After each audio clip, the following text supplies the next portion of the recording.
तो ईरान और अमेरिका के बीच जिन बड़े मुद्दों पर तलवारें खिंची हुई हैं उनमें एक है हॉर्मुज़ स्ट्रेट, वो समुद्री रास्ता जहां से दुनिया का करीब 20% कच्चा तेल और गैस बड़े बड़े टैंकरों में बाहर आते हैं। जंग के दौरान ईरान ने इसे बंद कर दिया, पहरा बैठा दिया, फिर अमेरिका ने सीज फायर के दौरान इसकी नाकाबंदी कर डाली। अब हालात ये हैं कि इक्का दुक्का जहाज ही बाहर निकल पा रहे हैं। ईरान का साफ कहना है कि हॉर्मुज़ पर कोई समझौता नहीं होगा।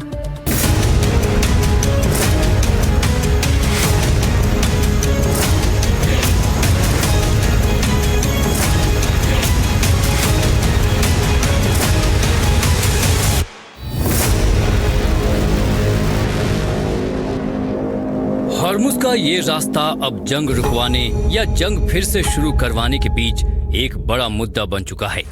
ईरान साफ कह चुका है कि उसकी इजाजत के बिना न कोई जहाज अंदर जाएगा और न ही बाहर। तो वहीं अमेरिका ने भी इसके आसपास अपने जंगी बेड़े तैनात कर दिए हैं। शांति वार्ता के बीच में एक बड़ी रुकावट हॉर्मुज़ की नाकेबंदी ही है। ईरान की न्यूज एजेंसी ने ये वीडियो जारी किया है जिसमें एक तरह से ये दिखाया है कि हॉर्मुज़ पर सिर्फ ईरान का ही झंडा लहराएगा। इस वीडियो में एक पायलट जिनका नाम मेहदी हुसैनी नफारी है, वो अपने मोटर पैराग्लाइडर को हॉर्मुज़ के ऊपर उड़ा रहे हैं। साथ ही बड़ा सा ईरान का झंडा लहरा रहा है। वीडियो में हॉर्मुज़ का नजारा दिख रहा है।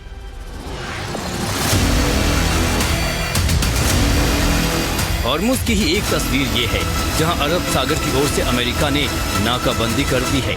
जहाजों पर फायरिंग तक हो रही है। दुनिया के 20% कच्चे तेल का ये रूट करीब करीब थमा हुआ है। सेंटकॉम ने ये वीडियो जारी किया है जिसमें अमेरिकी सेना जहाजों को वापस लौटने के लिए कह रही है। 12 अप्रैल से यहाँ अमेरिकी नाकेबंदी जारी है। सेंटकॉम के मुताबिक जब से नाकाबंदी चालू हुई है तब से करीब 27 ईरानी जहाजों को वापस भेजा गया है। ये आंकड़े 20 अप्रैल तक के हैं। स्ट्रेट ऑफ हॉर्मुज़ इसलिए अहम मुद्दा है क्योंकि इसकी वजह से हमने देखा है कि किस तरीके से कच्चे तेल के दाम बढ़ते जा रहे हैं। हमने देखा है कि जब से इजराइल और अमेरिका ने ईरान पर फरवरी 28 को हमला किया तब से सिलेक्टिव ब्लॉकेड जो ईरान की तरफ से रहा, उन्होंने सिर्फ चंद जहाज़ों को वहाँ से मूवमेंट करने दी। आवाजाही के लिए उन्होंने बाकियों के लिए रोक लगा दी। लेकिन प्रोग्रेस तब हुई थी जब सीज फायर हुआ लेबनान में।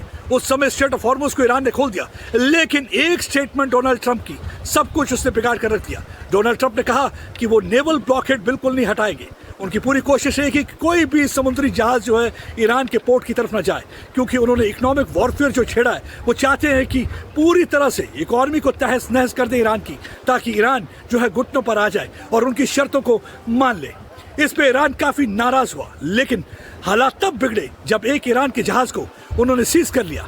बताया जाता कि गल्फ ऑफ ओमान में जब ईरान का जहाज चल रहा था तो यूएसएस डिस्ट्रॉयर ने उस जहाज को रुकने के लिए कहा। जब वो जहाज रुका नहीं तो उन्होंने गोली चलाई, जिसकी वजह से इंजन में छेद हो गया और जहाज रुक गया। अब वो जहाज अमेरिका की कस्टडी में है। उसके बाद से ईरान काफी नाराज है। इस बीच हॉर्मुज़ को लेकर चीन भी सक्रिय हो गया है। चीन के राष्ट्रपति शी जिनपिंग ने कहा है कि हॉर्मुज़ खुलना चाहिए। अल जजीरा की रिपोर्ट के मुताबिक जिनपिंग ने सोमवार को सऊदी अरब के क्राउन प्रिंस मोहम्मद बिन सलमान से फोन पर बात की। जिनपिंग ने कहा कि यह अहम समुद्री रास्ता सामान्य आवाजाही के लिए खुला रहना चाहिए। जिनपिंग ने जंग की जगह राजनीतिक और कूटनीतिक रास्तों से विवाद सुलझाने की वकालत की। कुछ दिन पहले ट्रंप ने ऐलान किया था कि हॉर्मुज़ पूरी तरह खुल चुका है। उन्होंने कहा था कि चीन इससे खुश होगा, लेकिन हॉर्मुज़ में अमेरिकी ब्लॉकेड जारी है। इसी रास्ते से चीन अपने लिए लगभग 40% तेल का आयात करता है। चीन के विदेश मंत्रालय ने चीन से ईरान जा रहे मालवाहक जहाज पर अमेरिकी नौसेना की कार्रवाई पर चिंता जताई है। अगले महीने शी जिनपिंग और ट्रंप के बीच बीजिंग में मुलाकात हो सकती है। इसे देखते हुए चीन सावधानी से कदम उठा रहा है। माना जा रहा है कि चीन ईरान और खाड़ी देशों के साथ अपने रिश्ते संभाल रहा है, साथ ही अमेरिका के साथ भी तनाव नहीं बढ़ाना चाहता। हॉर्मुज़ में जहाजों की आवाजाही लगभग ठप है। सामान्य दिनों में यहाँ से लगभग 130 जहाज रोजाना गुजरते थे, लेकिन अब ये संख्या घटकर 3 से 5 जहाज रह गई है। 28 फरवरी को युद्ध शुरू होने के बाद से अब तक केवल 279 जहाजों ने इस रास्ते को पार किया है। रिपोर्ट्स के मुताबिक खाड़ी क्षेत्र में 800 से ज्यादा कमर्शियल जहाज फंसे हुए हैं, जिनमें से 300 से अधिक तेल टैंकर हैं। स्ट्रेट ऑफ हॉर्मुज को खोलने को लेकर पूरी दुनिया की नजर टिकी हुई है, क्योंकि हर कोई चाहता है कि स्ट्रेट ऑफ हॉर्मुज खुले, क्योंकि इंटरनेशनल मॉनेटरी फंड ने भी कह दिया है अगर ज्यादा देर तक स्ट्रेट ऑफ हॉर्मुज बंद रहेगा तो इसका असर पूरी दुनिया की आर्थिक स्थिति पर देखने को मिलेगा। और उसके माना जा रहा है कि हॉर्मुज ईरान के लिए नाक की लड़ाई बन गया है।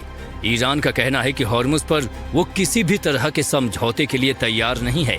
ट्रंप कह रहे हैं कि नाकाबंदी तब तक जारी रहेगी जब तक ईरान समझौता नहीं कर लेता।